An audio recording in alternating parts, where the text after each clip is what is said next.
یو کتاب یو رساله مې پر دې لیکلې ده اصلي دیوبند او جعلي دیوبند دا له ځانه سره رانیسي دلته پرته ده میلاد مثلا پکې کې ده دا چې دې ته ډېرې ډېرې نارې وایي چې زه دیوبندي یم دا ته وراسته ستا دیوبندیت اوس درته مړه ښکاره دا د دیوبند علما دي میلاد مني مشران علما د دیوبند د میلاد النبي صلی الله علیه وسلم د محافلو قائلین وو نن پنځپیریان وابیان په نامه د دیوبند باندې زموږ په علاقه خدمت کوي نن د دیوبند اخلي خدمت یې پنځپیریان ته روان دي نو د کتاب نوم دی اصلي دیوبند او جعلي دیوبند موږ د اصلي دیوبندیانو نه یو منکرین اصلي دیوبندیان زموږ استادان دي زموږ د سر تاجونه دي موږ په هغو فخر کوو خو نن چې د جعلي دیوبندیانو په نامه باندې کوم ګمراهان پیدا شول چې زموږ مسلمانان یې دې ته مجبوره کړله چې د دې په خاطر باندې خلک پر نورو لارو باندې روان شول دا د دې د دیوبند سره اوپا نه ده دا د مذهب سره اوپا نه ده قسم دې دا ستا د دیوبند د مذهب سره جفا ده ته په لوی لاس مسلمانان دې ته مجبوره کوې پر ټولو مسلمانانو د مشرکانو د کافرانو د بریلیانو څاپې لګوې خلک دې ته مجبوره کوې چې د دین څخه یې واړې ستا د لاسه نن خلک پر نورو لار روان دي دا جعلي دیوبندیان دي ما درته وویل دا ماشیني چرګان دي ما پوره کتاب پر دا موضوع لیکلی دي درته ستا بیا بیا وګوري نعرې تکبیر نعرې تکبیر نعرې رسالت یوه رساله په دې کې ده یوه ټول رساله پر دې کې ده 14 سورته لري ګوري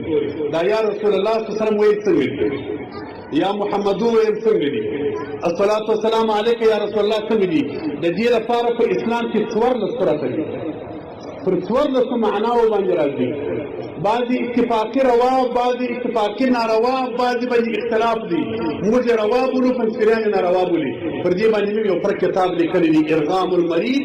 بالنداء الى البعید دا هغه سړی شیطان سرکشه شیطان چې د یا رسول الله ناره نه مني د هغه جوابونه مې کړي دي بیا مې د دیوبند د څه د رسول الله صلی الله علیه وسلم د اصحابو پورې دلایل پر نقل کړي دي نعرې رسالت نعرې رسالت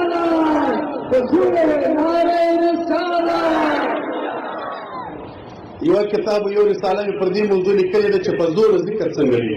بعضې شیطانان تاسو ته وایي پر میډیام تاسو ولیدله بعضې د شیطان د انسان په صورت کې دننه شیطانان وایي د امام صاحب په مذهب کې لا په زور ذکر نشته